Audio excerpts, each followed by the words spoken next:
What up, guys? Welcome back to another episode with Double Digit Angler. My name is Dominic Doan.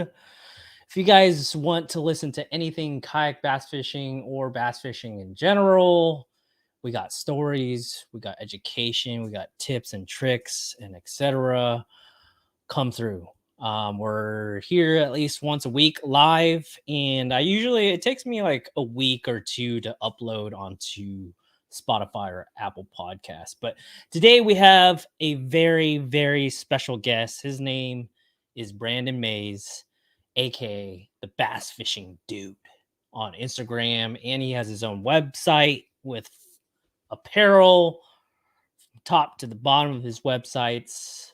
But before we go there, I just want to thank for Z-Pro sponsoring this episode. For serious anglers, this is serious power. So go check out their website. It's in the description below. And then I provided, it's not much of a discount, but it'll cover some of the taxes. The discount is below. And I got exciting news because next episode I might be giving away either $100 off, or you guys get $100 credit on the website, or you might get a 10 amp hour battery. So be sure to tune in the next episode. I'll keep you guys updated. But let's go ahead and bring on Brandon Mays himself. What up? What's up, man? How you feeling? Living the dream, man, as always. Dude, you have a decked out room, dude. Check that out. Yeah, it's a bit of stuff back there. Needs a little bit of organization, but we try to keep it as clean as possible. It's pretty clean compared to mine. Like all this floor right here is just filthy right now. Ah, bro, you can't even see the floor behind me. Oh, okay. I'm doing a very, very good job of hiding it, but okay. It's pretty. There's boxes everywhere. There's gear all over the place. Stuff I haven't opened yet. Stuff that I need to open. Stuff I need to ship out. All kinds of stuff. So it's always a constant grind to keep things clean as bass fishermen. My wife pretty much hates my office because it's the first room. Well, I try to keep the doors closed, but it's basically the first room you see when you walk in the house. So she's always like, you need to clean up in there, or she comes in here and tries to move stuff around and make it presentable. But I always tell her to stay out of here. Like, my desk is an absolute mess. You can't even see that on the camera, but there's stuff everywhere on my Really? Yeah, what do you got going on there? Is that from the last tournament that you fished? It's just an accumulation of everything, man. There's parts in here for my truck. There's baits everywhere. There's camera gear everywhere. There's batteries. You pretty much name it. There's stainless steel screws, tools, everything. What was the last tournament you fished? Hobie BOS on Caddo back in early March. So you still have a lot of gear that you just threw back inside your room, but that you never really organized? It's in the garage. It's in here. It's in the truck. It's everywhere. Oh, so you're just like, we're very similar. I mean, I don't put my stuff away right away. I don't either. I don't think I ever really put stuff away. I recently just gave organizing the garage and kind of the area where all my boats are stored a shot. And I got a little bit of it done, but gave up after about an hour because it's just entirely too much stuff. Well, quickly, tell me what boats you got. So I actually have a handful of different boats. So I've got a Hobie iTrek 11 inflatable. Nice. I've got an NRS Cuda inflatable as well. Okay. Hobie Pro Angler 14 360. That's my pretty much my day-to-day boat that I run, my tournament rig. Yeah. I've got a Live Water Sports L4 Expedition, which is a really sick paddleboard style boat. I'm currently in the process of building that out to be a flats solo skiff. So I've got a Newport Vessels NT300 that's going on that, and I'm leaning more towards the Minn Kota Tarova with the iPilot and spot lock on that. Yeah. And for the front. And then, this board is insane. It's 14 feet long. It's 36 inches wide. It weighs 51 pounds, and it has a 700-pound weight capacity. So it's there you go. That's dude. That's it That's drafts a in like big boat. yeah, it drafts in like an inch of water, like it's super Oh crazy. my gosh. And then I've got my, my trusty dusty, the boat I started it all out in, Mhm. Three Waters Big Fish 120. Oh, okay, cool. Yeah, man. Damn, you got quite the outfit. Yeah, I got a little something for every occasion, and that's it's kind You of in again? say again. What city are you in I'm in again? Dallas, Texas, so I'm out in one of the northeastern suburbs of Dallas. Should I book my ticket right now and go fishing Bro, with you tomorrow? bro, come through, You serious? come I'll through, book my ticket right now. come through. I don't think the girlfriend would be happy about it, but let's see how much the tickets are. How much is it like to go from You can fly Dallas? Southwest out here, fly And right is into it? DFW. Do you think round trips like what You'd 200, probably you'd be right around at 350. 350? Okay, Yeah. we might have to do something. Are you fishing Possum Kingdom or no? I'm considering going down there and doing it. Hmm. I haven't been to PK in a minute, so thinking about getting down there and checking that one out. Cool, cool. So my audience doesn't know. I'd say like your audience definitely knows who you are. Okay. Yep. But on my podcast, everybody's relatively new on my podcast. So tell me a little bit about yourself. Where did you cut your teeth in fishing and etc. Yeah, man. So, originally from Central Texas, born and raised. Obviously, same old story as everybody else. I grew up fishing my entire life, obviously. Um, Not bass fishing though. Probably within the last 5 to 6 years is whenever I really got into bass fishing. I was in the military for 10 years. I got injured in Iraq and Afghanistan, so I got medically retired back in 2013, and obviously suffer from PTSD and other Hmm. ailments. So got Hmm. back into fishing, and that's kind of been my therapy over the last few years. I pretty much built the that bass fishing dude brand, TBFD gang, from the ground up. Started that back in 2017, and got into paddle sports and fishing, man. And it's been a life changing experience for me. I'm what people would consider to be an adventure based angler. Hmm. So what adventure based angling is we go out and seek and chase adventures that because every time you get on the water, every time you get out in the outdoors or anything like that, is basically an adventure to be had or found. Well, we go out and we seek and we chase those adventures. We film and document those adventures, tell really cool stories, and share them with the world. And that's what I enjoy doing. As far as fishing goes, I mean, I genuinely love the sport of fishing. I love chasing new species. I love traveling and doing all of that stuff. I love telling cool stories and doing cool stuff. I'm also a competitive angler. As of the last 2 years, I've been fishing competitively. I haven't cut any checks yet, but I have a good time going out there and competing against some of the best in the country. And I'm the tallest kayak angler in the world. 7 feet tall, so a lot of people don't know that. Oh, you're 7. I thought Yeah, you're 6'7" or no, some I'm, 6'5". 7 feet tall, man. And Hmm. yeah, man, the goal of the game is to inspire those that aren't familiar with fishing or the outdoors to get up off the couch and get out here and chase adventures. Amazing, man. Are you a fan of basketball at all? I used to be. I played semi-pro ball for a couple years down in Hmm. Mexico, and then I went to the army. I got recruited for the all army basketball team, and then Hmm. I got deployed and I got blown up, and that was the end of that. So Oh man, I was gonna ask because I don't know the height of Joel Embiid. he's 7'1". Oh, he's 7'1", but you guys are fairly close Yeah, in length or how tall you guys are. Damn, so it's like Joel Embiid right next to me, yeah, man. basically. I'm up there. Damn. But yeah, the sports thing for me, I'm a hockey fan. I grew up watching Yeah. basketball. Obviously grew up watching football, but those sports have just gotten so watered down and so boring to watch. And Hmm. but I grew up playing hockey, like roller hockey Hmm. and street hockey. So huge hockey fan. And like the Star, we just finished watching the Stars game, and they're just now they just beat the brakes off of Detroit. And Have you gotten in a fight, in an altercation, in a hockey? physical fight, yeah, Yeah. I've been in a couple. In hockey? Really? Yeah, Dang, I wouldn't want to mess with you. You're 7 feet tall. I Your mean, reach. there It's is some big crazy. boys out there on the ice, man. There's some big boys out there in the Hmm. streets. So, Yeah. we bring it. We Crazy. don't play around. Dang. But you don't do that anymore, Yeah, I right? don't do that anymore. I'm a nice guy, so that's the thing Yeah. about me. Like, I'm one of those that don't poke the bear kind of people. Hmm. I'm not a fire starter, but I'll put a fire out. Yeah, yeah, for sure. For sure, man. Like if I mean you're prepared, right? Always For prepared. anything. Heads on a You swivel. always exactly heads on swivel, you know where all exits are. You're probably because my boy Zach, he's inside the chat room.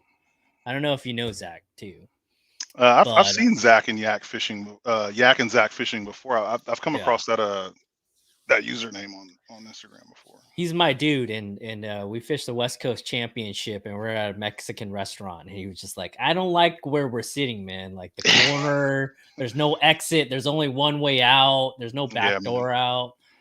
Yeah, I'm Because quite observant of all of that stuff when I get out in public. I try to keep my wife on game too. She gets a little laxed here and there, and I'm always telling her, especially when she's out with the kids, like, yeah, you got to be paying attention. yeah, for sure. I wish Yak and Zach can come live with us because he actually recently retired from the Air Force, and now he's Chair over. force. I don't think he minds. I mean, No, majority we of the time he's in his chair on his PA-14 too. So it's just yeah, no, we give each other crap. That's the way it goes, man. yeah, Branches, we rag on each other. I got buddies in the Air Force, the Marine Corps, Coast Guard, you name it. like this is his response right here. Yep, Laughing he emoji. he knows what's up. Hey Go on. Zach, if you want to join live with us, come on in, man. I'll send you an invitation. It'd be cool to get all the military inside here. Shout out to everybody that serves and that that was deployed. I appreciate you guys' service. I appreciate your service, It's a pleasure, man. Brandon. Um, and that leads me to the next question that I have. It's like because you're not only trying to build your brand, but you're trying to build something bigger than that. Something you're trying to build a nonprofit organization. Yeah, well, And tell me a little bit. Go ahead and elaborate on that. so I'm not actually building a nonprofit Hmm. organization. I actually I work with a nonprofit organization. So outside of fishing, so my day-to-day job, I run the information security department at Raising Cane's Chicken Fingers. So Okay. I work a corporate job. I work in cybersecurity, and that's what I do for a day to day. But inside of the fishing and outdoor space, you know, I before fishing, before any of this, when I was in the military, I've worked heavily with special needs kids, Mhm. coaching, mentoring, coaching Special Olympics, all of Yes, that. yeah, I read that up. That was Yeah, and super cool. yeah, and so my son, he's on the autism spectrum. He's 16. He'll be 17 this year, Mhm. and loves the outdoors, things like that. But he's mostly, into video games, like every other teenager on the planet. But They all but want to be gamers. they They all do, all want to man. be gamers and YouTube influencers. phenoms. But Right. yeah, but he understands that YouTube is not an easy job, and he's a tad bit lazy, so it doesn't really work in his favor. But so whenever I started this whole fishing thing, whenever I came up with the idea and this online personality, that bass fishing dude, you know 5 years ago, whenever social media wasn't so garbage, you Mhm. know I built this, for the time, a massive following in a very, very quick rate. I mean, I grew like 10,000 followers in a year on Yeah. social. And what was so cool and what's so unique about, my platform and what I've built is that my followers are diehards. They really, really and truly rock with what I do. It's Yep. not like, a lot of these guys that are out here that have these gigantic followings, that are 2 and 3 and 4 times bigger than me, where, they lack real connections with their followings.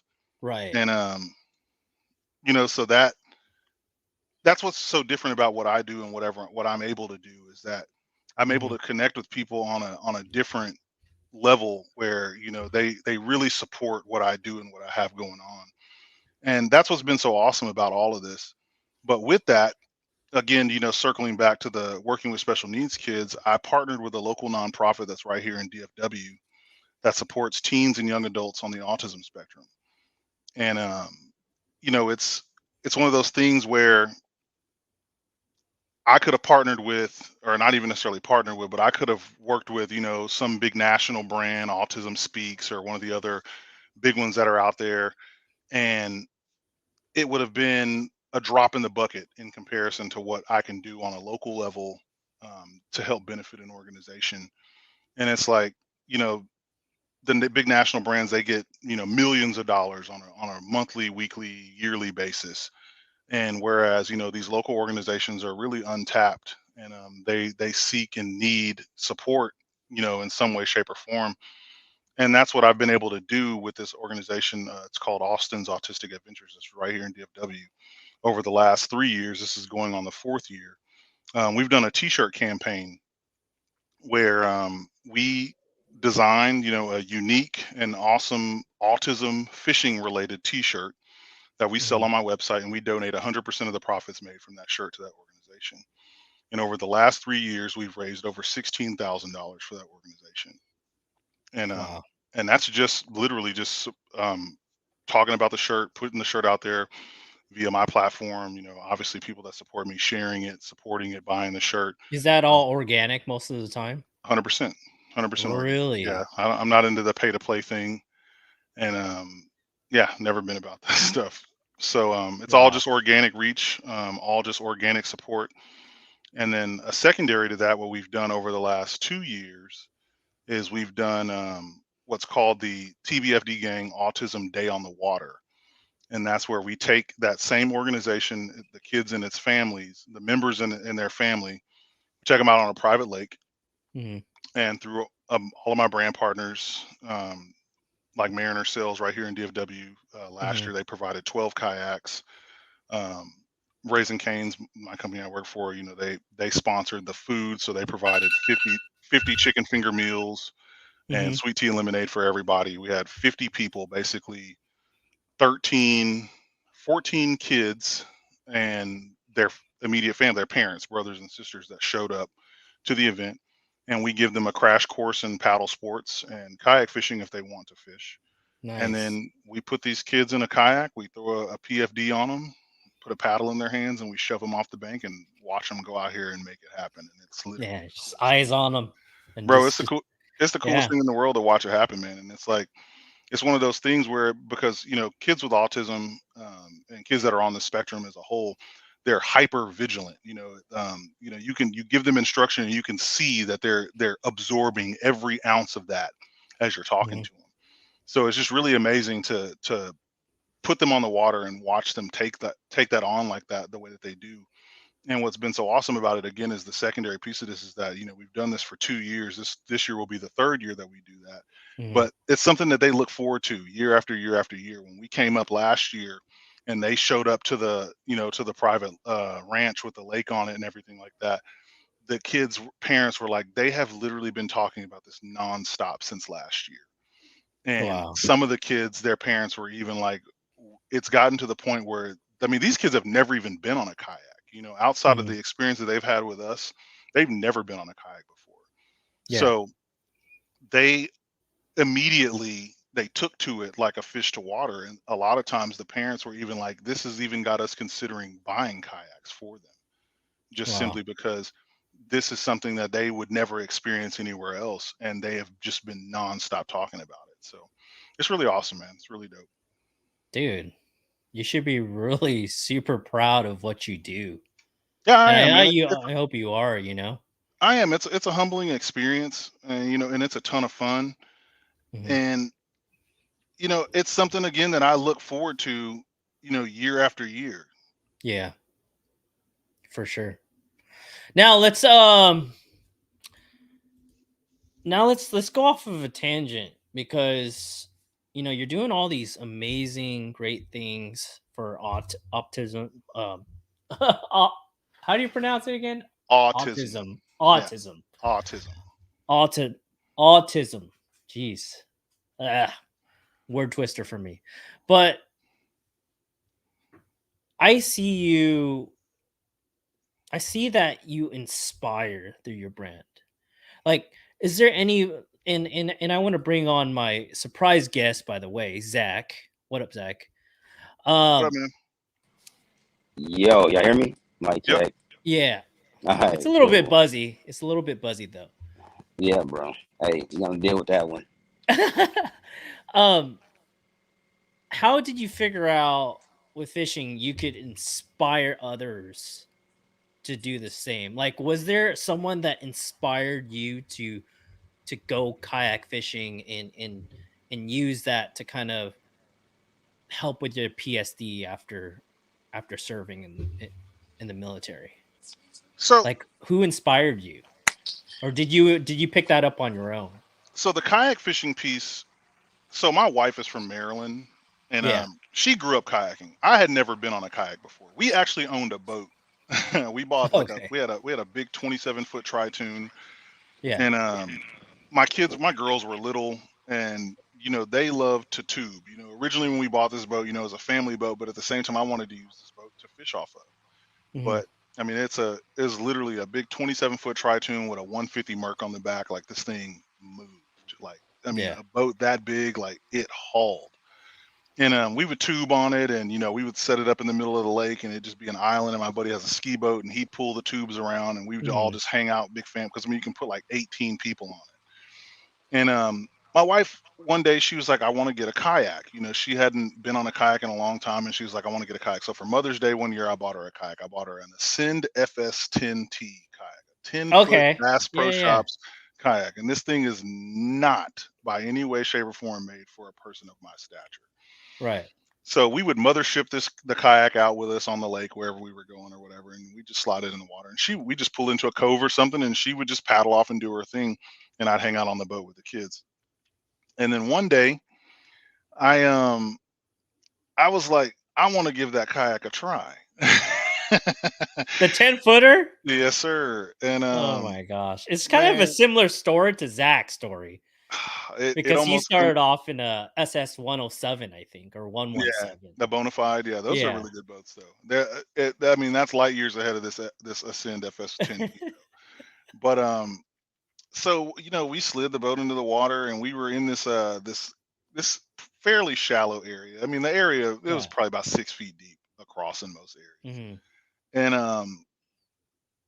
I threw my PFD on, and I grabbed the paddle, and I had my little ultralight. I threw it in the rod holder, and I got into the kayak.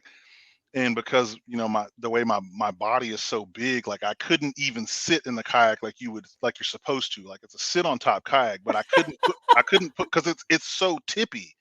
Like I couldn't even put my legs in the kayak in front of me and paddle it like you should. So basically I sat up in the kayak with my back up against the back of the seat and my legs over the gunnel. And so my Oh, okay. basically Yeah, from the yeah. knee down is in the water on both sides of the boat. Dude, you're a And giant on this yeah, 10-foot boat. bro, and I'm just like I'm paddling around. Well, she and the girls and the kids, they just take off and leave me over here in this cove. They just burn off on the boat. And I'm kind of paddling around, and then all of a sudden, like water is just like pouring through the scuppers on this boat, man. Like, and it's it's sinking basically. And I'm not afraid, but I'm like freaking out because I don't really know what to do. Like I'm on a kayak. Like again, if I had fallen out of it, I'd have been. I mean, I literally can swim like a fish, and I'd have been perfectly fine had I flipped out of this kayak. But I'm just freaking out because I'm in this boat and I don't know what to do exactly. Like the thing is filling with Yeah. water, and I have Yeah. no idea what I'm doing. So like I'm start like waving my hand like, "Hey, come back, come back." And then she like looks over at me, and I'm like waving like this, and she like waves back like, "Hey, Like, what's going on?" hi. I'm like, "No, come back." Like the boat is Were your sinking. eyes wide open like that? You'd have thought I saw a ghost. And so I'm like freaking out, and then she finally gets the picture and swings back around over there to get me. And she's like, "What are you doing?" I was like, "This kayak is sinking." And she's like, "You could literally just stand up." And I was like, "I know that, but that's not the point. The boat is still sinking into the water." Yeah. And so she's like, "Well, why are you waving like that?" She's like, "If you're in distress, you should be doing this." Like, not this. This means hello. This means help. I was like, no, this means help too. Like, come get me. And so I ended up getting off the kayak, and I was like, I'm never messing with a kayak again. Oh But wow. I after about a week of me kind of dwelling on that, I started to think Yeah. about, like, dude, I see people out here in kayaks all the time. Like, and I was like, there has to be kayaks that are big enough for a guy like me to go out here and fish on, because people And fish off of kayaks. They is do. this 2021, 2020? No, this is 2018. 2018. Okay. 2018. So All I'm right. like, there's kayaks out here that big dudes are on all the time. I mean, I see them. I see these. There's got to be a kayak out here that's big enough for me. Yeah, yeah, yeah. So I did about 2 weeks of research, Hmm. and I start pulling up all kinds of kayaks, and I was like, well, I got $1,000 budget. That's what I have to spend on this boat. Ooh. And I was like, That's a tight budget, man. I Zach's know, but like, it's a lot that's of boats in that. nothing. It's a lot of boats in that price range. You'd be really, really And surprised it is. It is. at the boats that are in that sub $1,000 category. And I found the three water. I found all this is right around the time that Headwaters Kayak out there in California was like booming. And Wait, they what? yeah, You Headwaters. you're were you in California or were you No, no, just no, no, no, connected no. with them? He was posting all kinds of crazy videos on YouTube about this boat. Oh, okay. So Three Waters is a sister brand of Feel Free. And Okay. so Feel Free makes all the Three Waters boats. And so I found this boat. Like, he had been posting about this boat, the Three Waters Big Fish 120. And I saw it. I Hmm. was like, dang, that's a nice kayak. And I saw he had like 5 or 6 videos about this boat. He's standing up and he's doing handstands on it. He's walking all over it and all this other stuff. And then I saw it had a 490-pound weight capacity. No, I think he has 490 or something like that, right around there, or it Wow. might even be 500. Okay. And but it's a 12.5 foot kayak. It's like 34 and a half, 35 inches wide. And I was like, that looks like a good boat. That looks like the right boat for me. So I went down Hmm. to Mariner Sales, and they had one. And I bought it that day. I bought it, and then I was on the water in that boat literally 2 days later. Hmm. And it was the boat for me. I found out very quickly that kayak fishing was, or just kayaking in general, was absolutely a sport that I could be a part of. And and then the fishing piece of it came into play. I started bringing some rods on the boat with me, and I got into fishing off the kayak. And then, yeah, 2 years later, I had put thousands of miles on that freaking boat, and gallons and gallons of fish slime Yeah. from So all over the place, and I was hooked. And that's crazy how you're like you had a 150 outboard. You know, I don't know. Were you eyeing a bass boat? Like, what made you kind of led you to buying a kayak instead of like a tracker or a Vexus bass boat or some sort? You know? because I wanted to fish, and because anytime that boat went in the water, my kids were Mhm. on it too. And anytime my Oh. kids were on it and that boat was in the water, they were in the water. So I couldn't ever fish off of it. I literally, we had that boat Mhm. for 3 years. I fished off of that boat 2 times with Mhm. no other person on Oh, it. okay. And so I was like, I'm gonna get a kayak, because that's Mhm. how I'm gonna be able to go fish, is if I get a kayak. And we ended up selling the boat after I bought the kayak, and I had been on it for a couple of years, because the kids, the the awesomeness of the boat wore off after the first year. Like, I worked from home for 4.5 years when we first had the boat that first Mhm. year. So I mean, we were on the water. I mean, I live 5 minutes from the lake, so we Yeah. were literally on the water 4 days a week, like every single day. Like, here in Texas, I mean, it's nice basically 90% of the year. So we were literally on the lake 4 days a week for 7, 8 months straight.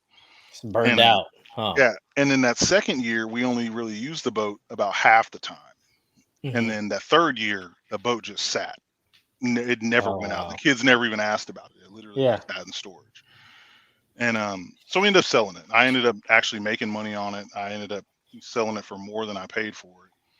And Mhm. a couple from Waco came up and bought it, and they enjoy it with their grandkids.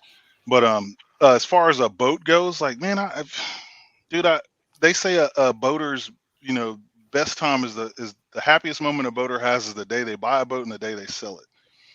And Oh wow. I'll say that's 100% It's true for insane. me. And Yep. because I mean, boats are just expensive, man. They are money pits. They're awesome for the first couple of years you have them when you don't really have any problems out of them. You know, that's if you don't break anything on it. But they're Yeah. just expensive, man. They are really, really expensive to maintain. Yeah. And honestly, everything that you can do on a bass boat, I can do on a kayak plus some. And honestly, I just prefer to do it from a kayak. It's just a lot more fun to me. And When you bought a kayak, do you feel like it was for you? Like that was your time too? Is yep, that one of the biggest keys of it? yep, 100%. And I mean, it would be the same thing if I had a boat. But Hmm. again, the aspect of having a boat that I think is different from the kayak is obviously you can take more people on it. So I think that's really the only benefit of owning a boat. Yeah. In my opinion, is that you can take more people with you. Like I could take my kids out there with me, but the reality of it is that my kids like to kayak too, and I have a ton of kayaks, so they can Yeah. literally just come with me if they want to. And we do that. We go Yeah. out, we have camping trips, and we go out to the lake and stuff like that, and we take the kayaks out there. And my daughter Lila gets out there with her Zebco 33 and a fluke, and she drags her kayak. Well, she'll drag the big fish out there, and she'll be out there in the middle of the lake just bombing casts out there, snatching bass all day long. Nice. So. Nice. Do you have any questions, Zach, at all? Yeah, man. Yeah. So first of all, nice to meet you. You've been following Nice to me meet for you a too, bro. while on IG. And like we Appreciate told you before, retired Air Force. I heard a little Air Force joke. I appreciate it. You know what I mean? It's all good. You know, it. got that for heard that for 20 some years, man. But no, so question for you. And I heard you mention earlier about the PTSD. And I deal with that as well. But talk about how it is like when you're on your kayak, like does that provide you some relief from that? Because for me, Yeah. it absolutely does for me, right? And it's one of those things. I was talking to my counselor, and I was like, I feel like that's my safe place, right? That's my Hmm. place of there's no tension. All right, my anxiety is zero when I'm out in that water. And the more I'm out there, the more it benefits my anxiety. So for you, is it the same for you out there? 100%, man. And and this is not a knock on anything that's around me, my family or anything like that, because my family is also my happy place. But being on the water is my happy place. That's where I get an opportunity to disconnect, but also reconnect. Realign myself. Get my thoughts back in order. You know, because I enjoy being on the water, whether I'm catching fish or not, or if I'm just out there just to be out there. Like if I get 2 hours to just go out and paddle around, that's awesome for me. Even if I don't even take a fishing rod with me, I'll just go out and paddle out in the middle of the lake and just sit there. I mean that's one of Right. the things that I think is very therapeutic about being on a kayak in general. Being that close to the water, it's something that you can't get in really anywhere else. And it's just it like you said, it's a safe space. I mean, and it's Hmm. it's a fun place to be at the same time. But I've made a lot of really awesome relationships with a lot of really awesome people from being on the water. I've met, it's the fishing industry and the fishing space is probably the closest thing that I can relate to being in the military, like the camaraderie in fishing in the outdoors is tight, man.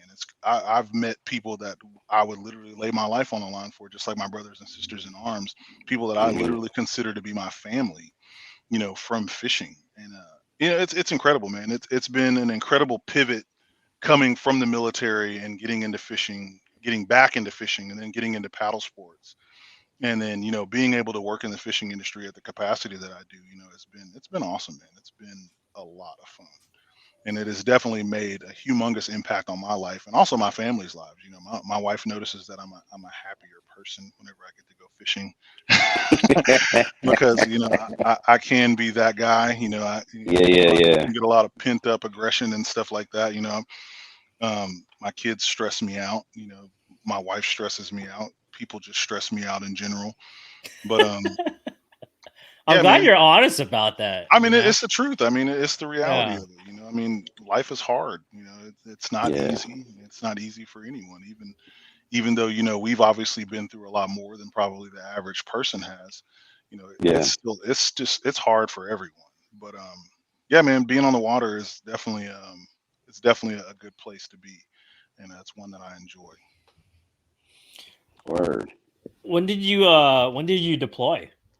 I was in Iraq 07 to 08, and then Afghanistan 9 and 10. Were you there too at the same time, Zach? I was Iraq 05, 06. Where were you at in Iraq? Balad. Okay, yeah, I was in Ramadi. So Okay. yeah, we were out there. Spent 15 months out there. I got blown up 3 months in.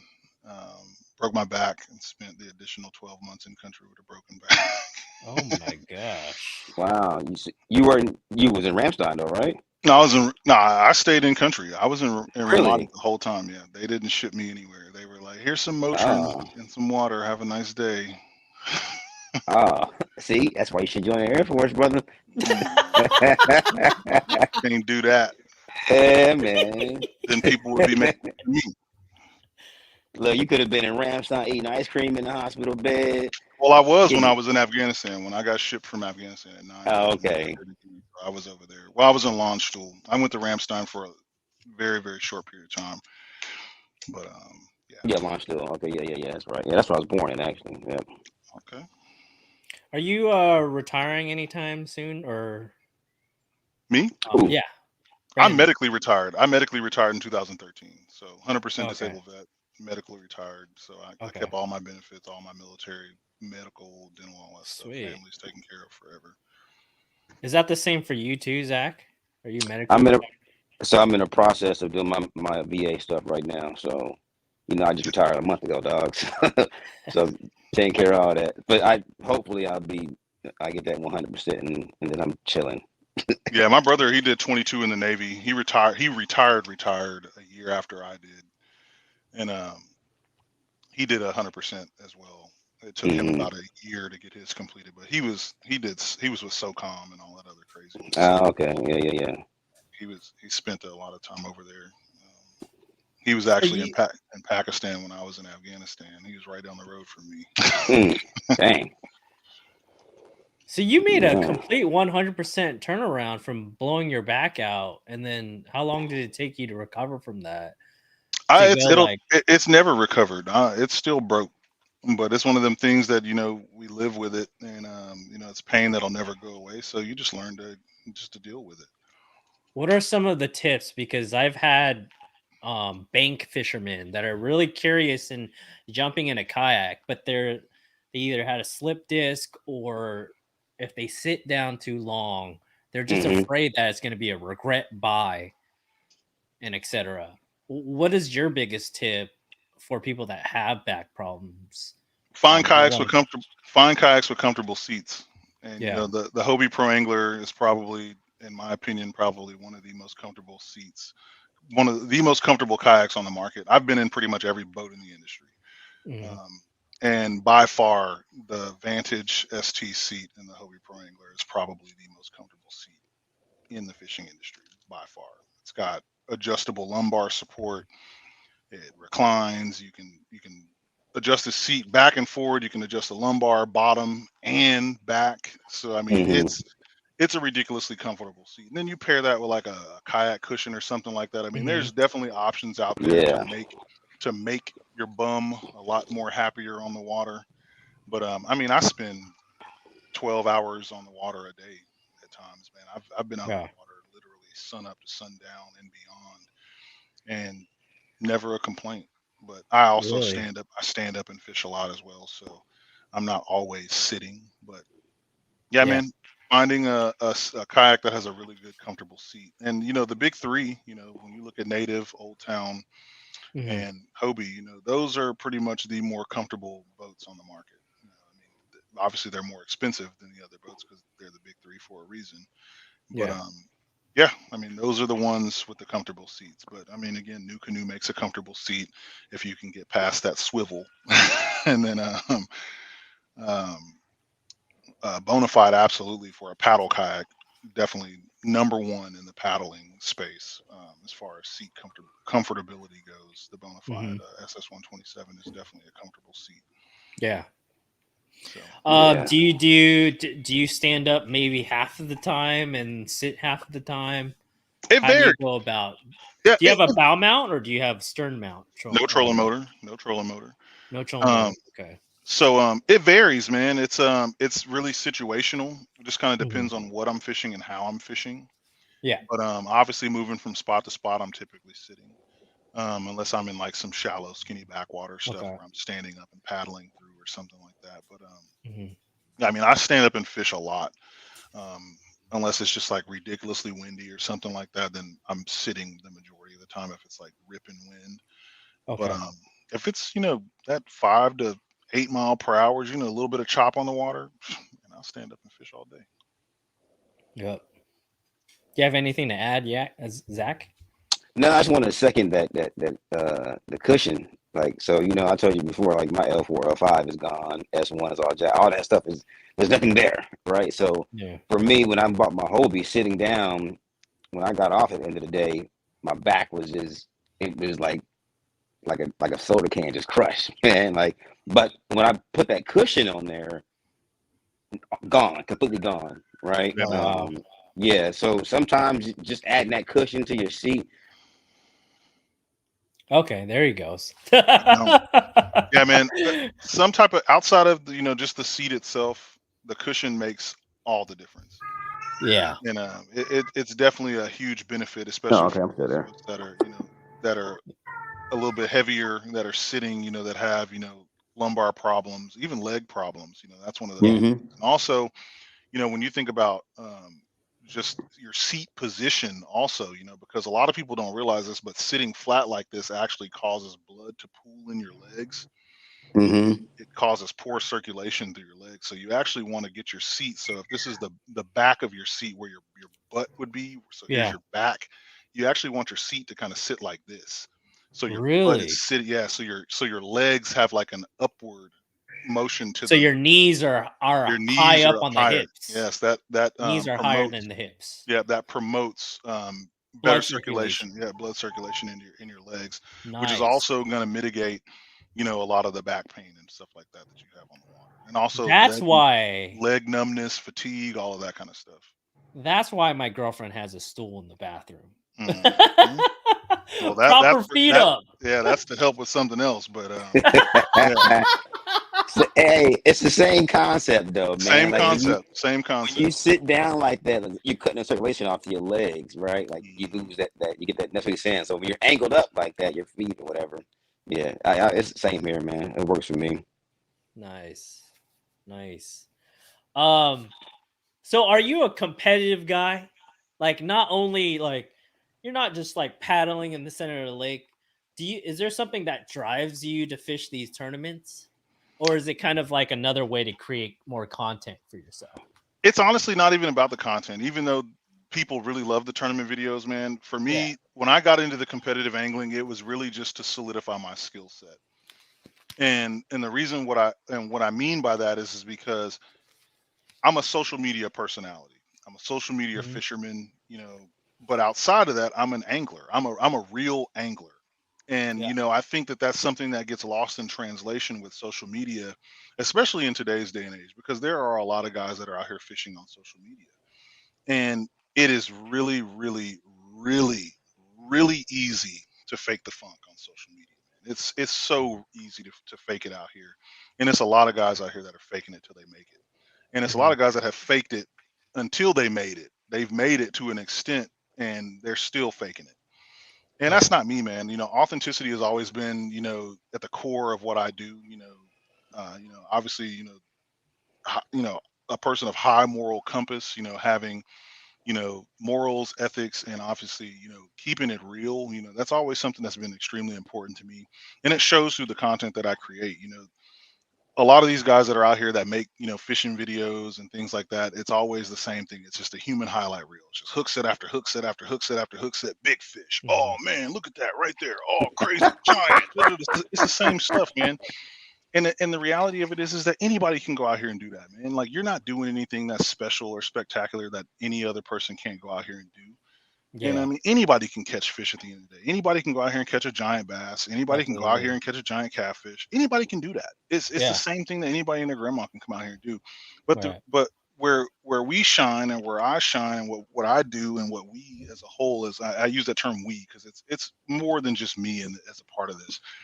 But you know we show the good with the bad, man. The realities of what fishing is really about. You'll see Yeah. me in my videos blow a reel up, 10, 15, 20 times. You'll see me break a rod tip or, you know, get a hook stuck in my leg or, you know, get wrapped up in a tree or lose fish, lose really good fish, lose small fish, whatever it may be. You'll see Yeah. fish that get off in the middle of the boat that flop around on the deck and all kinds of other craziness and jump out of my boat, when I'm trying Hmm. to put them on the board. You see all of that in my fishing videos because that's the realities of what fishing is. So you'll see days that I go out here and literally have horrible days on the water and don't catch anything. Hmm. You'll see videos of me out here grinding it out literally all day long for a freaking 10-inch dink, because that's the realities of what fishing is. And then you'll Yeah. at the same time you'll see videos of me going out here and actually absolutely demolishing them, Yeah. because again, that's what fishing is. You got good days and you have bad days on the water, but you won't see me out here faking the funk, for clicks and likes because that's not what I'm about at the end of the day. Like I honestly, I don't care about social media at the end of the day. Like I've really grown to learn this over the last few years that, social media is bogus. And I wish more people understood that and the realities that a lot of the people that they follow on social media are fake. But brands, that's one of the great things about, the awesome partners that I work with. They realize and they know that, that a lot of this stuff on social media is just not what it appears to be. And you can't take it at face value because, Yeah. the numbers don't mean anything at the end of the day. They You could don't. have a They hundred don't. thousand followers and that literally means nothing at the end of the day. And Absolutely. Absolutely. I know, there's many influencers out there that have, you know, 10,000, 20,000, 50,000 followers, but the engagement's so low, and they don't even, some of them don't even take the time to reply to each and every follower or subscriber.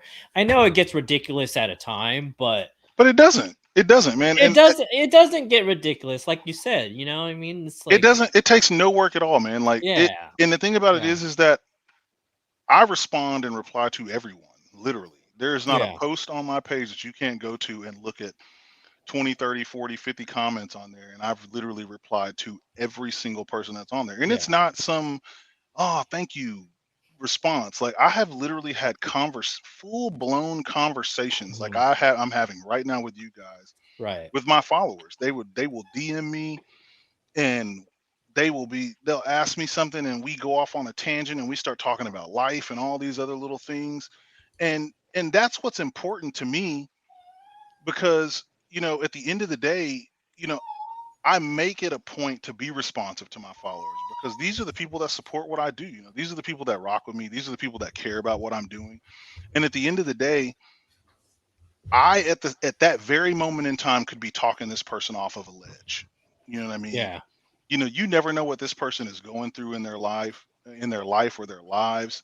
You never know what experiences they're dealing with or what they're fighting right there and in that moment. And they reach out to you, somebody that they look up to or somebody that they believe in, and something as simple as getting a response out of you could Yeah. change their entire life. And it has. It's and I'm grateful to say that and that's not a toot of my own horn, but I'm grateful to say that I have changed a lot of people's lives. And I'm really thankful for the platform that I have and the ability to do what I do at the level that I do, that I can make that type of impact on people, that I can be that beacon for people. Because man, I get Right. people that email me, that text me, that message me, that write comments to me, that send me letters, like all kinds of awesome, awesome things to tell me, man, you changed my life. Or dude, I just wanted to say thank you for sitting here and taking the time out of your day to just sit here and have a conversation with me because Right. I've reached out to so and so, and they never respond back, or I leave a comment Right. on such and such, they never say anything back, and it's like I never would have thought you would even responded to me, and it's like, dude, I respond to everybody, man. Like I appreciate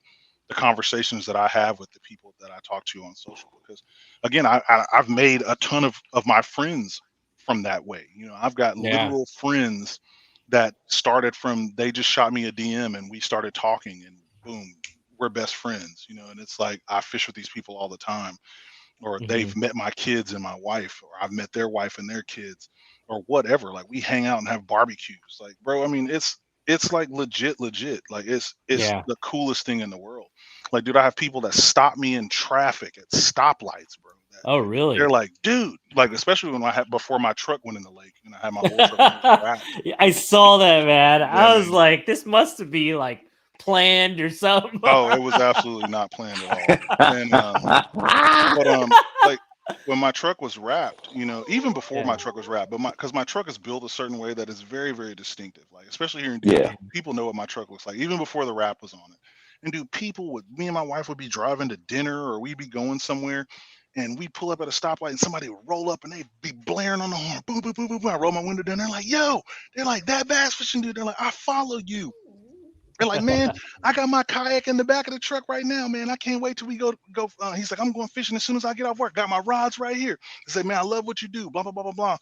And I love that interaction, man. My wife, she's like, oh, that's so weird. And it's like, no, but this is Mm, awesome. It's like these people, they are inspired by what I do, and it's like, when I started doing this, 5 years ago, I never would have thought in a million years that I would ever be in this position, at least, and especially not as fast as I've been able to get here, in a mhm, position where I can be an inspiration to so many people in this manner, and I can impact people on the level that I do because, dude, it was never a thought in my mind. I just wanted to fish and make YouTube videos. That's what I wanted to do in the beginning. mhm, But, I realized really early on that I actually didn't even want to be a YouTuber. I love, making really dope videos and sharing them with the world, but I don't want to be a YouTuber because, bro, that is a whole lot of work, man. Like, bro, you got to be uploading like 20 videos a week. Like, ain't nobody got time for Uh, that. And that's yeah. why I don't upload the way, that the average person does because it's just No. too much, man. Like, a lot No. honestly, it's just redundant. I mean, dude, there's like I get No. people all the time that reach out to me like, hey man, you should make, tips and tricks videos. And I tell them straight up, I was like, that's never been in my wheelhouse, and the reason being is because, dude, there's a million other people out here that are already doing that, and they make great tips and tricks glad, videos. I'm glad you said that. Yeah, man, there's a million people out here already making tips and tricks videos. So it's Yeah. just like, Right. it's not in my wheelhouse. It's not something that I want to do. Like I'd be basically making the same thing everybody else is making just for the clicks and the views, and I don't need it at the end of the day. So It's not for me. you're trying to stay like true to yourself of like, what do I enjoy doing at the end of the day? And if I'm going to be going the distance, like you're going to be doing it your style, your way Yeah, out. man, hundred You know what I percent. mean? And and my brand partners know that, and they trust and believe in what I do, because Yeah. at the end of the day, also that's another big piece of it is creating quality content, man. Yeah. That's just something that a lot of people are just not doing, and Yeah. Yeah. they're just not able to create content on a level that that these big brands can actually use in an external capacity. Like, I mean, I went to the Bassmaster Classic Yeah. out in Tennessee, bro, and my brand partners had these gigantic things like photos of me that were just blown up, bro. They were huge. I mean, they literally fill this room, like just photos of me, like shots that we shot. There's And Christopher Muniz says, I saw your picture on TFO rods. yeah, man, I've designed a few rods for TFO, man. I've been working with Nice. TFO for quite a long time, man. I love that company, man. Great rods. And Tell me about, sorry for interrupting. Tell me about like those big pictures they had over at the, I mean, that's, dude, I saw that. I saw that yeah, on Instagram and I was just like, dude, that is like absolute game changer. it is, and it's the same thing at ICAST. When I went to ICAST last year, my brand partners, just had just these. I mean, just for the last couple of years, Yeah. shots that we shot, that they have taken and blown up into these gigantic, pieces that they use as the backdrops for their booths, or these just giant Dude. freaking Yeah. billboards in ICAST. I didn't even get to go to ICAST the year before last, but dude, I had people that were sending me pictures of me all over that place. And it's like, dude, they got this picture of you up here. Da, da, da, da, da. And it's like, dude, it's insanely cool. Oh It's yeah. like, man, like never would have ever thought that I would be doing something like this, or I would have my face blown up all over the Yeah. freaking world. Where I mean, my face is in stores and all kinds of crazy stuff, man. It's just, Goals, man. dude, it's Goals. awesome, bro. And that's what Yeah. it's about at the end of the day for me, at least, is building something where I'm making an impact and leaving a mark, and leaving a good mark, because at the end of the day, Absolutely. that's really what it's about, is leaving a good mark, a legacy, something, leaving something behind that, your kids can be proud of. And Yeah. something that I'm proud of. That's one of the things about this, that I am genuinely proud of what I've been able to accomplish. With the help of some really really awesome people. I've got an awesome support system, and awesome support system of friends and family. That have helped me build this to what it is today. And it just continues to evolve on a daily basis. We continue to just reshape and reform this as it gets bigger and bigger and bigger down the line. And there's no hurry to make it the biggest thing in the world. It's we take it at each piece of it. It just comes at a day at a time, and that's what I the focus is. I feel like you're like, I can count with one hand how many people put out like quality ass content on their Instagram.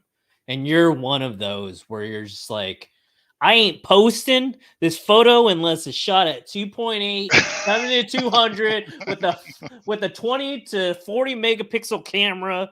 Like if it doesn't have bokeh and it doesn't have cattle lake trees in the foreground, and then you in the like, and you in focus, then I ain't putting it up. Like And it's not even just. you have And a high expectation, but I yeah, I mean, do like your content. And I sorry to appreciate interrupt that. again, but No, you're good.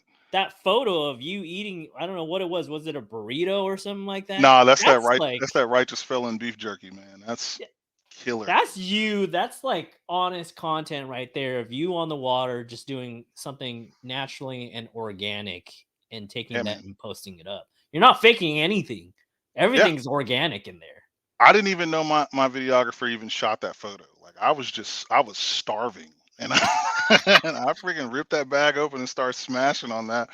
And then we got back to the house after I got off the water, and I was just going through what he shot for there. I was like, "Yo, where did this come from?"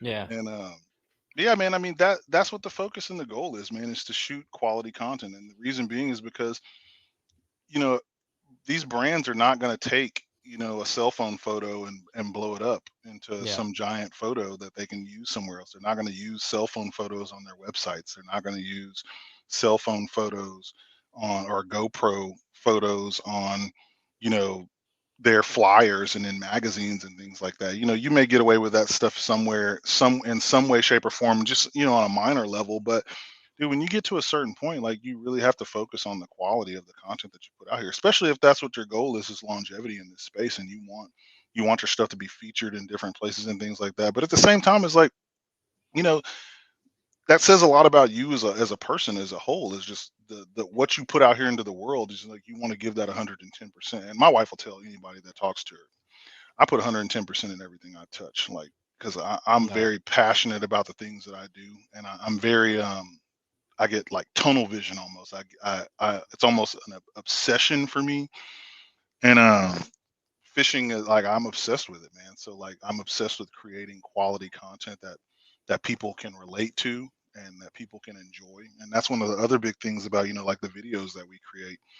Everything that we create is clean, family friendly content. There's no curse words. There's no Mm. no bad words or anything like that. There's no derogatory anything. There's no bad stuff. I mean, these are videos that you can literally sit down with your kids at dinner and watch and enjoy these videos any day of the week, anytime.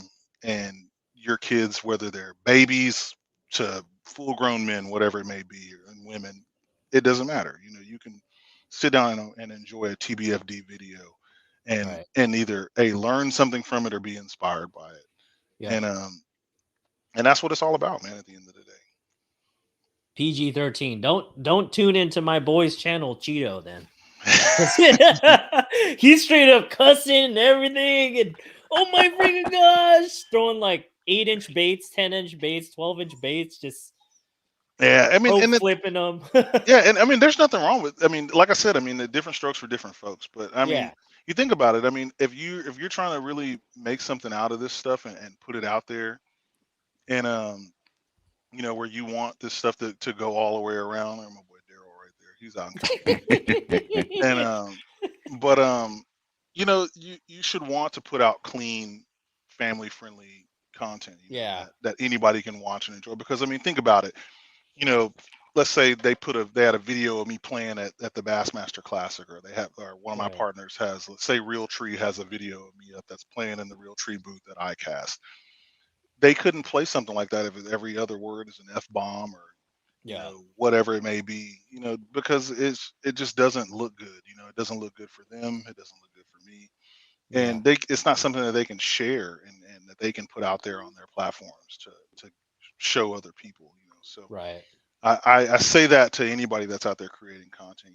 Focus on creating clean content. I know it's a little difficult sometimes to get out there and you know tighten up them words, because Yeah. believe me, I drop them too, man. I was in the military, so I use the term, I curse like a sailor outside of this, but I'm very mindful, when the camera's on, and when I'm around people and stuff like that. Right. But I mean, again, I'm human. I make mistakes, but at the same time, I do focus on creating good, clean content for people to watch and enjoy, so Yeah. anybody can watch it. Keep trying to keep that mental note, like stay clean, because Yeah. there's a lot of things like we fall victim to and we make it a habit and everything. And Yep. And I don't even think about it. I mean, bro, it's crazy. It's like a switch goes off in my head when that camera comes on. It's like a Mhm. switch goes off. You couldn't pay Yeah. me to say a curse word. It's like my brain just does this thing, and like new words are formed to replace what I Yeah. would have said in a normal situation. And yeah, I mean, it's crazy, but I'm glad that it works that way. Yeah, for sure. Is there anything that you wanted to add, Zach, at all? Nah, man. Or This do is you have great. any more questions for our dude, the bass fishing dude? Nah, Ask I away, don't. man. I'm an But open book, man. I think somebody had a question about some baits in the comment section, Oh, man. okay. Let's do that. Yeah. Let's get into the comment section. Since we've been here for an hour, we got a lot of great stuff though.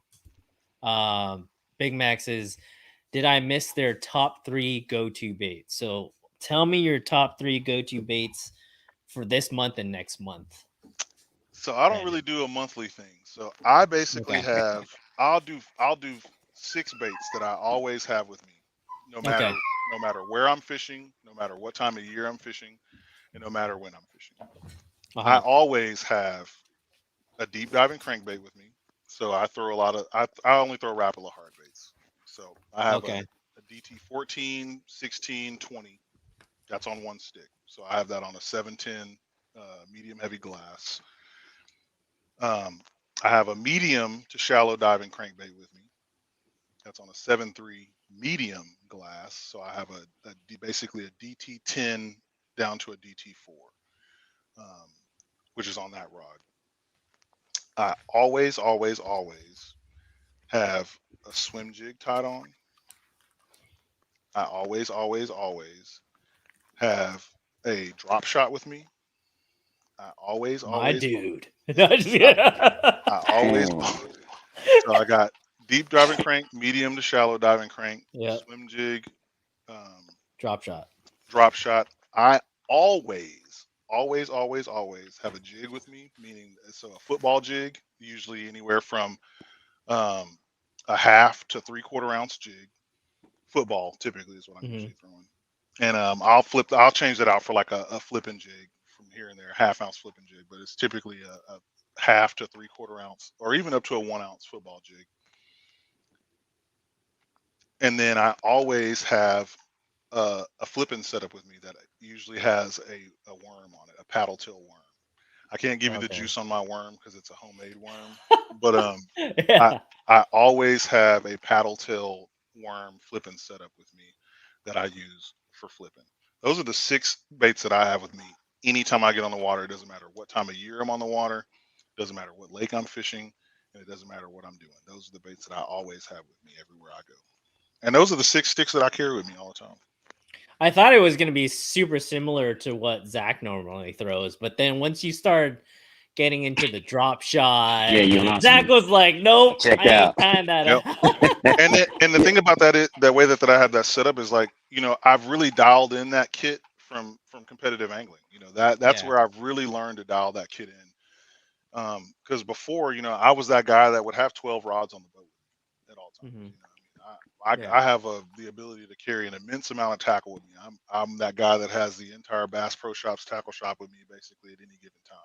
Yeah. But I realized very, very quickly, especially whenever I got into competitive angling, that I didn't need 95% of the crap that I brought with me. And That's 100% right there. yeah, That's so true. I basically dialed my kit down to a box of terminal tackle, Mm-hmm. a box of crankbaits, and a small box of plastics. And that's basically what I have with me on the boat at all times. And I have 6 rods with me. So you guys are crankers. I Well, love cranking, man. Mhm.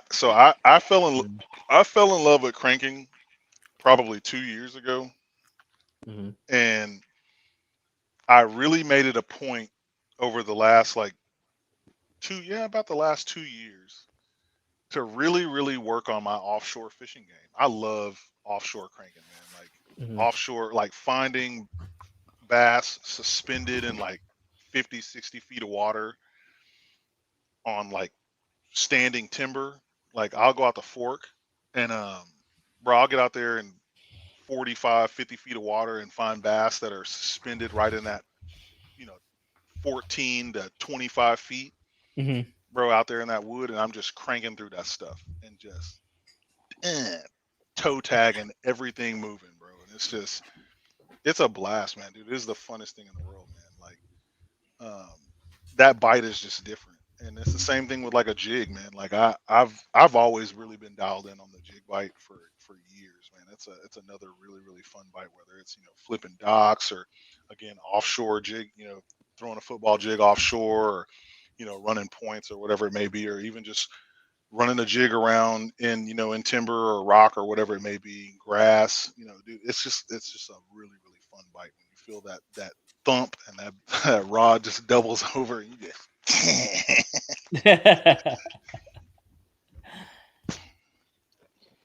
We got so you don't throw chatterbait and spinnerbait that often? I throw a spinnerbait. But again, so the way my Yeah. rods are set up, I can pretty much throw a spinnerbait at any given time if I need to. I can swap out like that swim jig and put a Oh, okay. spinnerbait on there. So if Sweet. I'm, if it's a little bit of wind or something that the conditions say spinnerbait, I'll tie a spinnerbait on there. But it's not one that I keep tied on a regular basis. Daryl's ask him Papuso wants to know how tall he is. Daryl Papioso, so Oh, Papioso. that's his Instagram handle. Daryl knows Oh, how okay. tall I am. I'm 7 feet tall, fool. You know how tall I am. He's gonna say he's tall for nothing. That's what his response is gonna be. So Daryl actually, he lives in California. He's from California, but Daryl was also in the army. He's retired Mhm. and older guy though. But that's the homie, man. He's been out here. He's gone on my guys trip with me, and we did a guys trip up at Broken Bow last year. Yeah. And yeah, man, he came out there. I got Daryl on a kayak for the first time, and Mhm. his second time on a kayak, but his first time being on a kayak where he was out there fishing basically for 5 days straight. Oh, And wow. so yeah, he got broke off real good, but he fell in love with it. That boy, he went back to Cali and he bought him a freaking PA 14 360 recently, and he's been out there Nice. getting it, man. Been out there getting it. Awesome. Well, I mean, I think that's all I have in terms of questions. I mean, I'm going to have you back on by hopefully the end of this year, and hopefully you could raise up one of those big blue trophies or Hobie trophies one of these days. One of these days, man. Yeah. I think next year though, I think I'm gonna take a break from the competitive stuff, Oh, and okay.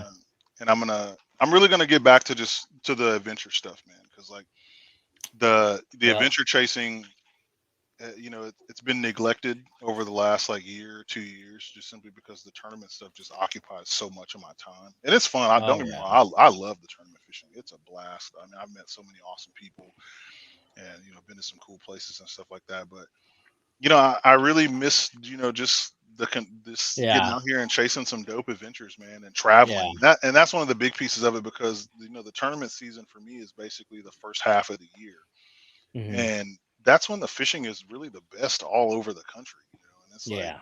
I've got a bucket Yeah. list that is a mile long with all kinds of species that I want to go chase and catch, and I can't do that later in the year, so Hmm. I'm going to take a break next year and really just get back to fishing and filming dope adventures and Yeah. traveling, man. I'm gonna do some road trips, man. I'm hoping to get up to Canada, chase some big lake trout, some big salmon and stuff like that. I want to do.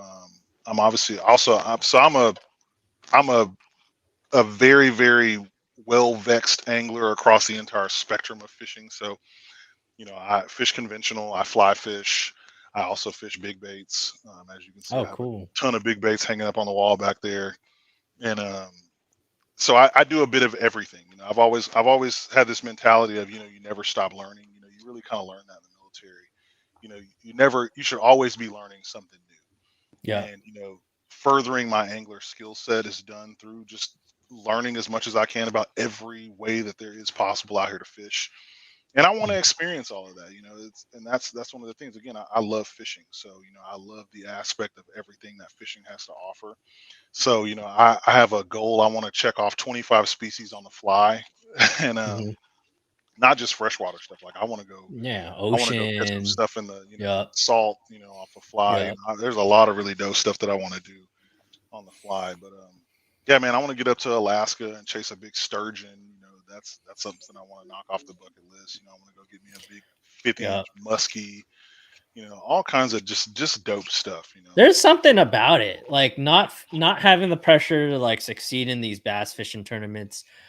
The burnout is real, but then like showing up to a new lake where there's no pressure, there's no money on the line. Literally, you're just having a good time and you're checking out a new lake with your homies or by yourself.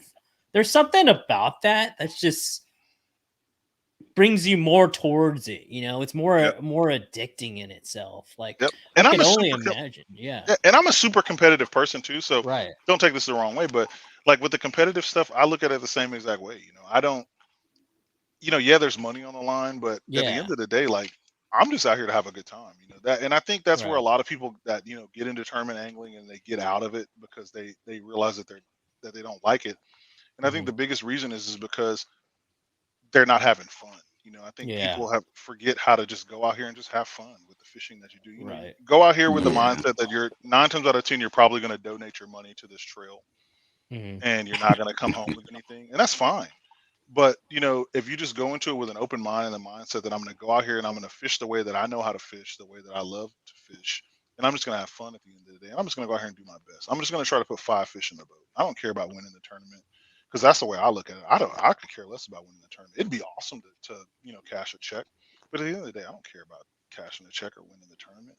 That's I just I crazy. want to go out here and put Yeah. 5 fish in the boat on a lake that I've never been to, and against the best fishermen on the playing field, and that's my accomplishment at the end of the day. And I've been successful in doing that. That was one of the things that with the competitive side of the house, again, because me getting into competitive fishing was just specifically there for me to further and solidify my angler skill set, was to prove that I'm not just a YouTube fisherman. I'm not just a social media fisherman. That I am an actual Right. angler. I can go out here and put 5 fish in the boat when it matters and when it Mhm. counts.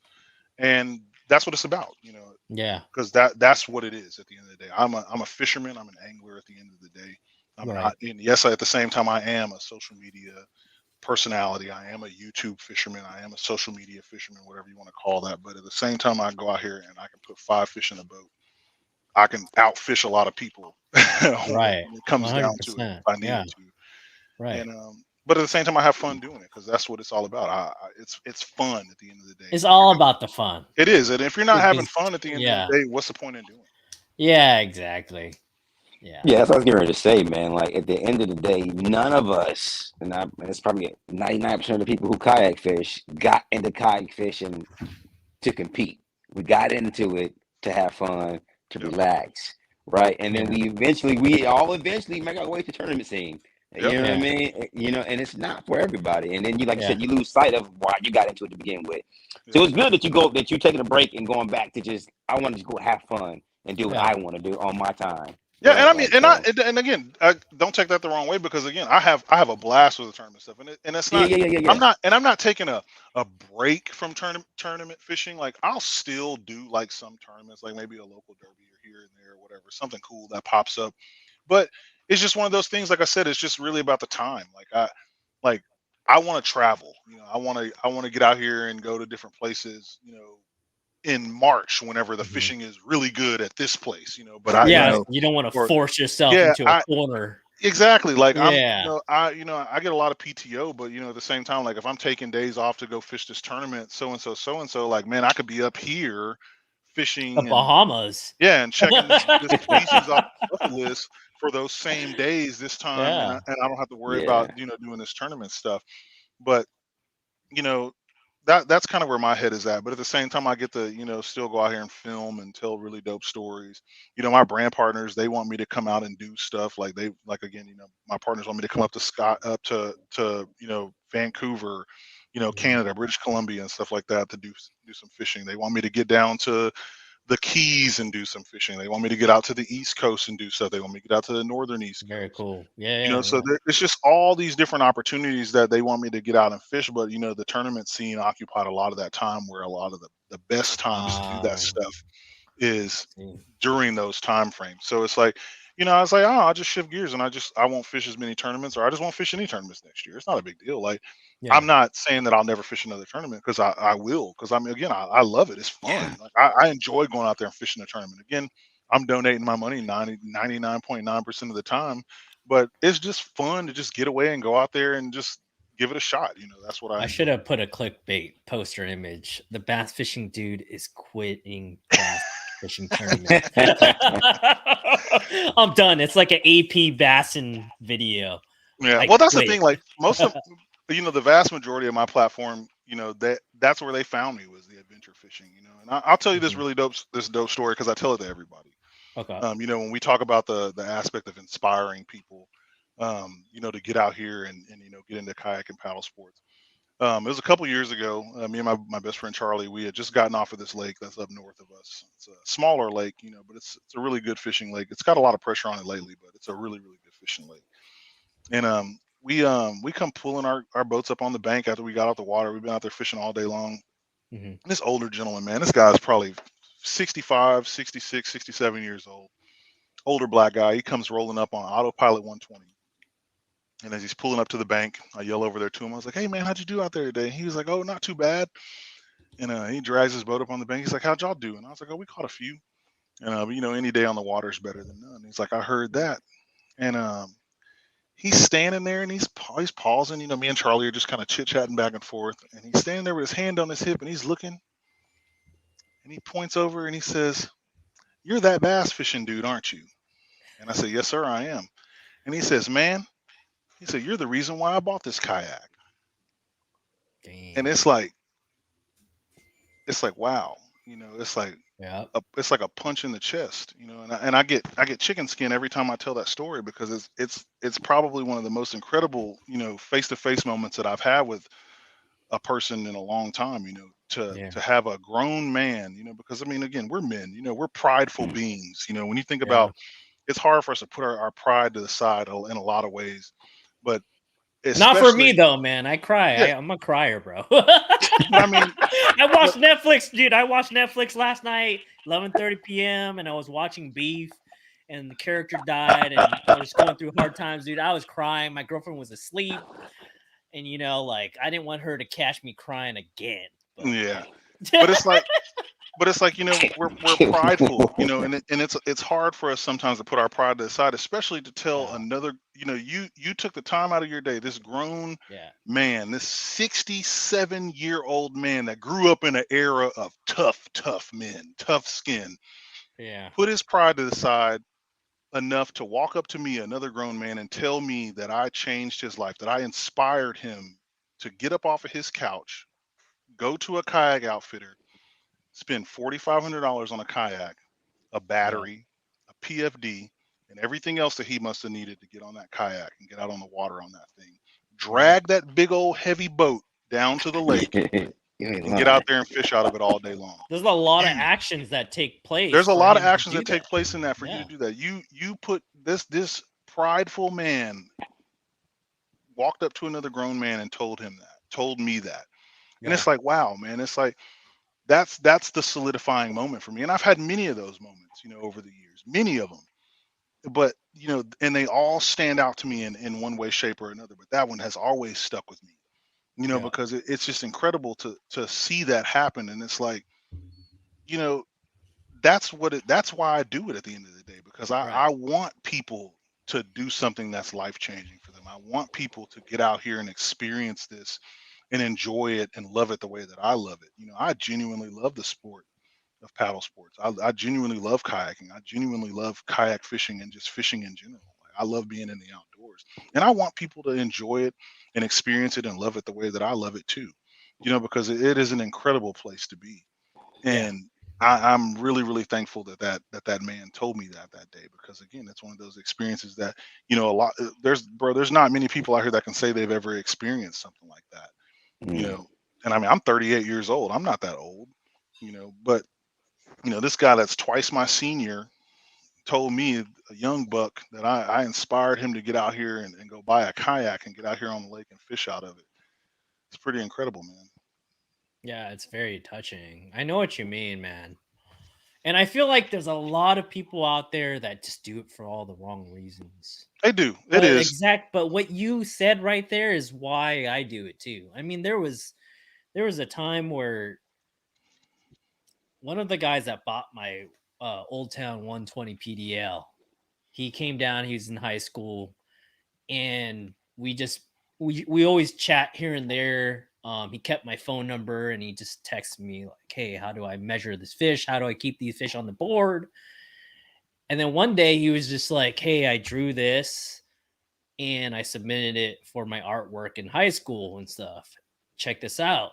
And it was a picture of me that he drew in my Z Pro Bonafide SS 127 boat, me standing up casting with my Z Pro hat on and stuff. And I was just like, dude, like, I would have never thought a kid 16 years old in a high school that I was chatting on, sold my boat to, would find my content and be inspired enough to like draw a picture of me and get into like the competition side of kayak bass fishing. And this is like the reason why I do it, is Yeah, to man. kind of inspire people to believe in themselves, to keep on going, and teach people like, hey, if you put your heart and soul in it, there's going to be one day it's going to be your day.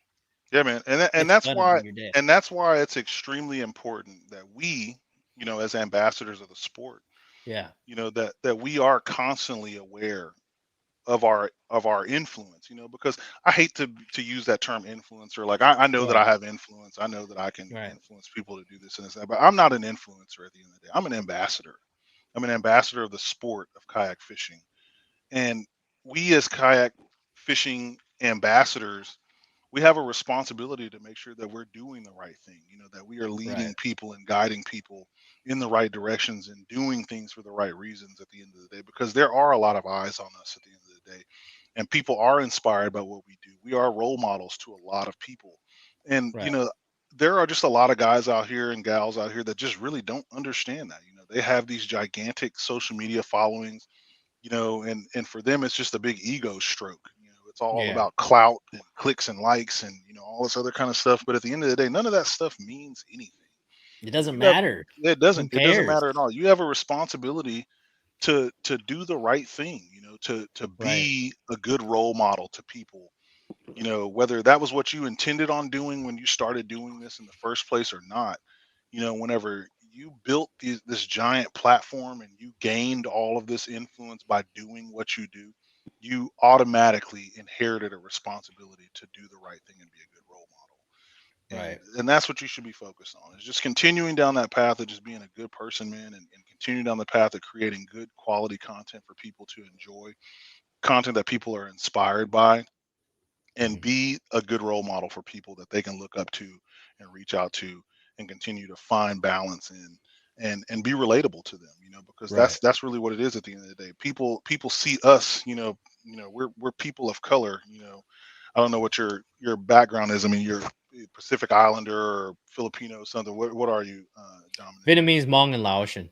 Yeah, see, so there you go. Asian community. I'm about a quarter of what Damien is. Yeah. I'm hoping a quarter of what Damien Tao is. I hope that, translate or correlates to how good I am in fishing. Yeah, man, but that's another thing, is like that representation. me and Zach, as black men in this space, Yeah. you as an Asian in this space, we have a responsibility to be that beacon for our people, for not just our people, but for just people in general. But again, our people are the ones that are going to see and look at us the most, because they're going to see a person that looks like them that's out here doing this really awesome stuff, and at the end of the day, they will look and believe and be like, I can do that too, because Bullseye. Dominic Bullseye. is doing it, because Brandon, that bass fishing dude, Yep. is doing it. Zach is doing it. Brian Yep. Latimer's doing it. All Yep. these other guys that are doing it. That's Maddie what's important. Wong Yeah, from Damian Hawaii. Tao, solid Yep. dude. The homie Oh Greg, man. everybody. All of those Yep. guys. They're doing everything that they're doing for the right reasons, and that's what's important, man. Growing the sport of fishing for the anglers of tomorrow. The anglers that look just like us. Yep. That are just younger versions of us, that are lost in translation somewhere, looking for something to latch onto. We're it. And that's Yep. where the focus should be. And I like bringing people of color onto my channel all the time. I mean, I try to bring more diverse people as possible, because I feel like they're not being put on the map. Yeah. You know what I mean? Like, if you see come on. It's like, yeah, and it's not to most take of it off. them It's are not. Yeah. Caucasian over in the East Coast and Yeah, southern states. and again, nothing wrong with that. Again, the nothing sport, wrong with that. this sport is extremely diverse, and the reality of it is that a lot of people don't know that. Dude, Yeah. there are a lot of people of color in the outdoors, and it's not that it's necessarily underrepresented. It's just that a lot of people just don't really realize that, dude. When you think about, again, not to take this conversation in this direction, but when you think about like just the black community, bro, like, dude, like 99% of black people have no idea that there are 3 professional black anglers that are out here. They have no idea who Brian Latimer is. They have no idea who Mark Daniels Jr. is. They have no idea who Ish Monroe is. They don't know that. They have no clue. And whenever I, was growing up, I was one of those people as well, to an extent. Like, I knew that there were black anglers out here, but there were very, very few of us that were doing it, especially on a professional level. And then, but then whenever I got into this space and started doing this, bro, it opened my eyes to, bro, there are so many black people, bro, that are out here in the outdoors that are hunters, bro. There are thousands, tens of thousands of black people out here, bro, that are hunters, that are hunting on social media, that are creating, that are, content creators that hunt all types of game. There are tons of fishermen there, bro. There are kayakers, there are boaters. There's all kinds of insanity, man. Like overlanders, bro. You name it. But again, people don't know, because they're not in tune with what's happening. Same thing with Asian Americans, man. Like, and even non-Asian Americans. Man, I bet you everybody at the Bassmasters over in Knoxville were like, "Who's this Damian Tao Asian guy over here? Finishing second place. I never seen a guy like that before." Bro, but it's crazy though. But I mean, dude, it's cool to see, man. It's been incredible to witness, these changes in the space, man. To see the representation being brought to the forefront, and seeing more and more people out here finding out and learning about, different people of color, different ethnicities and backgrounds that are in this space, that are enjoying the outdoors, man. That love it just as much as we do. 100%. Is there anybody that you want to thank before we head out? Bro, just shout out to everybody that rocks with the gang, man. Like, the TBFD gang is awesome. You guys are just killer supporters, man. My family, my wife, obviously my brand partners, man. Shouts out to everybody that has bought an autism awareness T-shirt for this year's autism campaign. Shouts out to you guys as well. If you're looking to purchase an autism awareness T-shirt, you can grab one on thatbassfishingdude.com. Again, we donate 100% of the profits made from this shirt to Austin's Autistic Adventures, which is a local nonprofit right here in DFW that supports teens and young adults on the spectrum. We have raised over $16,000 for that organization over the last 3 years. So definitely appreciate you guys' support on that. And yeah, man, that's really it, man. Zach, is there any last words that you want to say, or you want to grab out of man, Brandon? I was just here. I was just happy to be on, man. I got one question though. Yeah. One question back to the drop shot. I gotta make a drop shot, man. I mean, What's your drop shot setup, man? So I'm throwing a 7'1" medium light TFO tactical bass rod. That's going to be actually moved over to the Resolve series here soon. With a 5 3-1 spinning reel. Spinning reels don't really matter. Speed is not really a big deal on those. 8-pound braid with a 12-pound fluorocarbon leader. Simple. You doing that in Texas? I do that everywhere. And all them, I can't. You said Everywhere. 8 to 12? Yeah, 8-pound braid. I use Seagar Mhm. for everything. So Seagar Smackdown braid, and I use Seagar Tatsu for the leader. So 12-pound Tatsu? 12-pound Tatsu for the leader. Okay. What are you saying, Zach? I would have thought you'd been power shotting.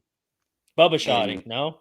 Nope. Yeah, And I use a VMC or owner, whichever one I can find, because typically the owners are always sold out. So I use a VMC Finesse Nico hook, which has like the little tab on the back of it, so you can sort of almost Texas rig your plastic on there. Mm-hmm. And I use a full size 6-inch like a finesse worm, 6 or 7-inch finesse worm, and I'll like Texas rig it on there. So straight tail. Yep. What size hook are you throwing? It's a size 1/0. The 1/0 or a 2/0. 2/0 probably, huh? Yeah. Wow. I honestly probably would step it up, because if it's a grass fishery behind a dock or something like that, I don't usually even matter. go. Bro, I I have snatched them. I have snatched them up out of all of that stuff. With the 12? At 8-pound with less than that. I normally run a 10-pound leader, but here recently I've started running a 12-pound leader because that Tatsu's got a slightly thinner diameter, so it feels like a 10. Even pound. over at Cattle, you'll throw like it don't 12. matter. It don't matter where it's at. Fort Cattle, it don't matter. Anywhere. Hey, more power to you, man. Respect. Yeah. Respect. That's all I can say. Hey, drag them out of there. There's no problem with fishing it. That's all I got to say. If it works for you, then. Because you got to think about it, man. Grass, whether it's that slimy stuff or that, like good hydrilla or whatever it may be. Stringy stuff, yeah. That thin diameter braid, bro, that 8-pound braid is going to slice right through that stuff like a hot knife through butter. I'm just scared when they dig inside the grass bed so deep. That's fine. You're trying to like pull them out with that 10 or 12. It's like that little pop that might happen. That's kind of scared. Tie a good knot. You ain't got to worry about it. Well, when are you going to come out to the Delta and fish with me, man? I want to get out there. No joke. I want to get out there next year, man. That's kind of a goal. I want to try to get out there next year. If you have time next year to come to the Delta, then we should plan like a little trip together. Do a whole adventure. Maybe I can get Z Pro to get some guys to record us and footage and everything. I'm with it. But yeah, that would be awesome. And then if you're ever in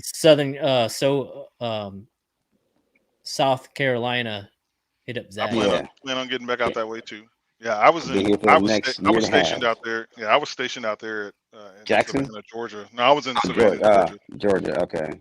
So I was out there for 6 years, and I was in Colorado for 4. So I was out in Carson. Oh, okay. Nice. I mean, I've been all over the place. So, but I'll be here for the next year and a half. Yeah, I'm pretty sure I'll make my way back out that way soon. I plan on getting back out to Tennessee, man. It was beautiful out there. There's water everywhere, man. It is absolutely beautiful out there. So I'm definitely gonna be trying to make a trip back out that way, and definitely getting over there to the East Coast, doing some stuff out that way. For sure. All right, I got one more question. It's a 2-part question. Ask away. All right. So, your favorite fishery you've been to, and which fishery have you not been to that's on your top of your list that you want to go to?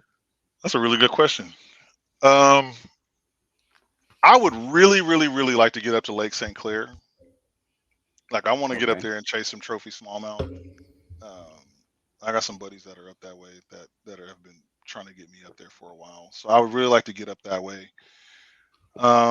Favorite fishery that so it's a lake that's in southeast Texas. It's about OHIV. No, bro. We don't do hype. Because I'll be honest with you, man. Like I fished Ivy before. I fished Ivy 3 times. Yeah. Bro, Ivy is not one of those lakes, man. Ivy is a lake that literally has 1,000 boats on that. There's 1,000 boats a day on that lake. Damn. That lake Dang. hands out more zeros than any lake in the country. Oh, so it's a That tough is, fishery, huh? bro, that is not an easy fishery. Like Oh, all okay. this talk and everything that you see, Josh Jones and the Yeah. Kyle Halls and all them guys that are out there fishing that lake that are throwing up these giants, bro. These dudes are literally on that lake every single day, bro, for like 3 months straight.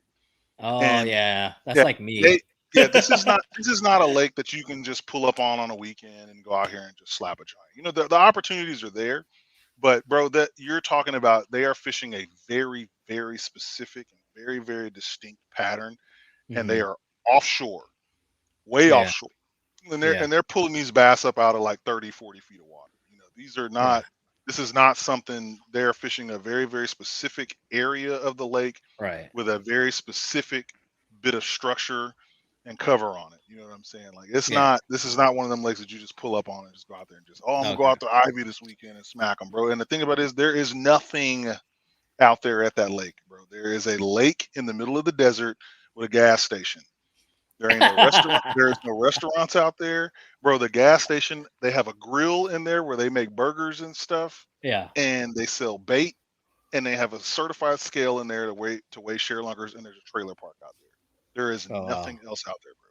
Nothing. Mm. So tell us about your favorite So my lake. so my favorite fishery, there's a lake that's in southeast Texas. Hmm. It's about an hour and some change southeast of San Antonio. It's called Choke Canyon Reservoir. Hmm. Heard of I'm it.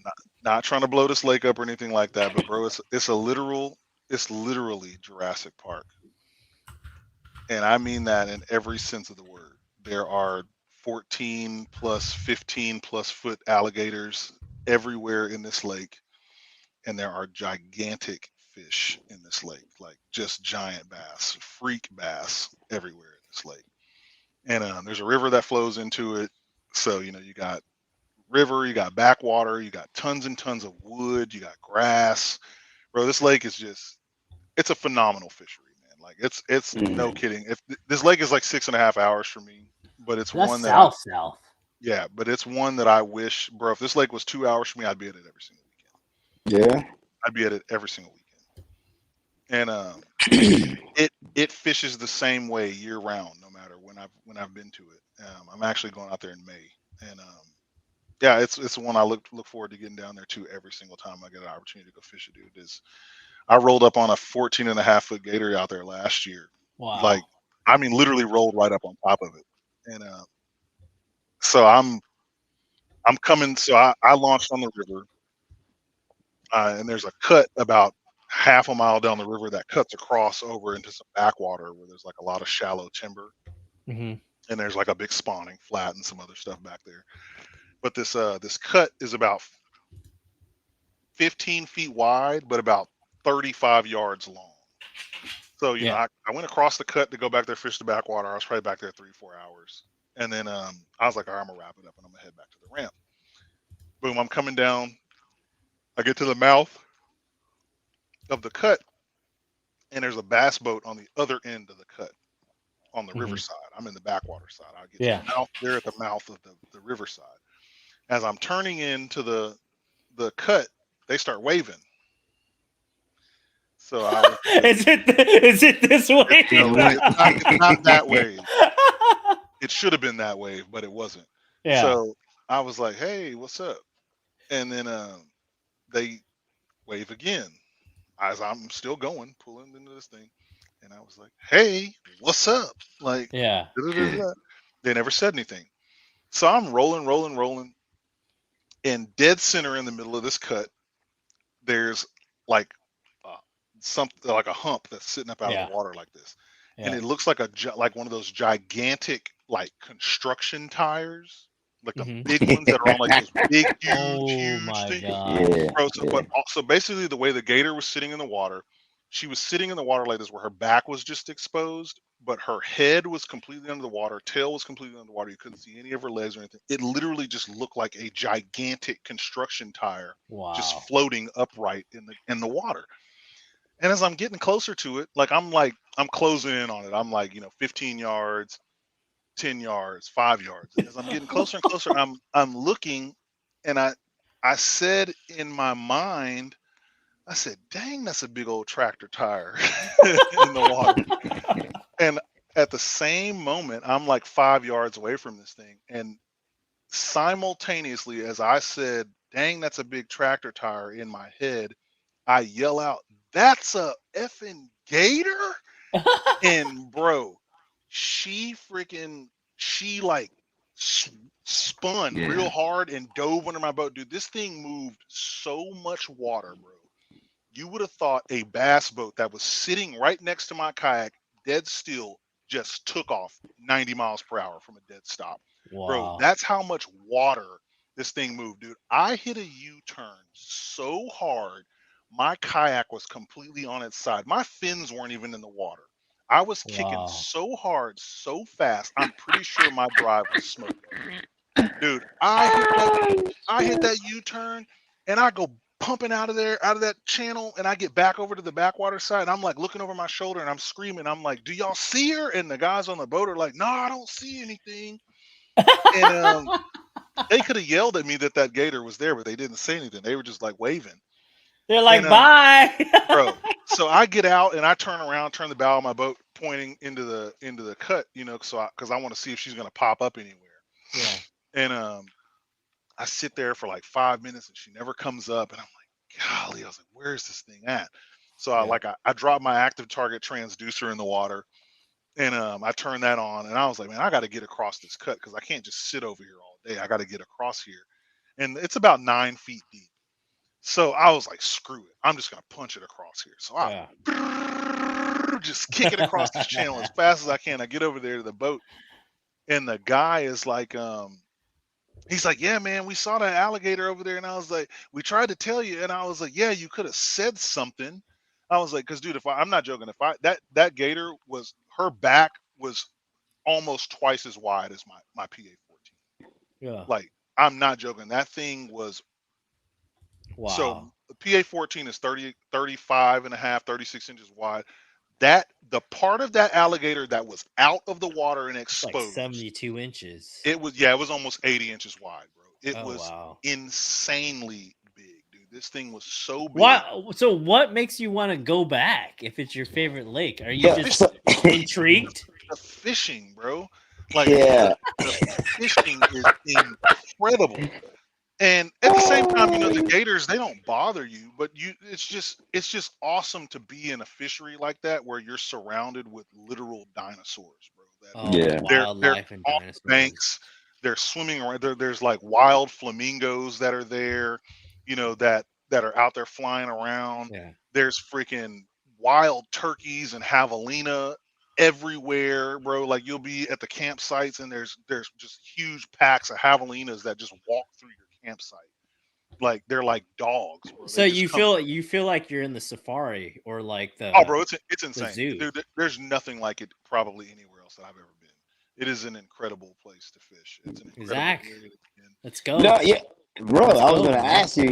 I was gonna ask you about your comfort level with the Gators. I don't mind them. I don't care. They don't Right. bother me. Yeah. So but it's crazy because there's some people who are like, how do you fish with gators in the water, right? Like, and like you said, they don't bother you, They man. don't. Like, but they still their sheer size still startles you, Oh yeah, right? Like, and hundred you're still percent. cautious.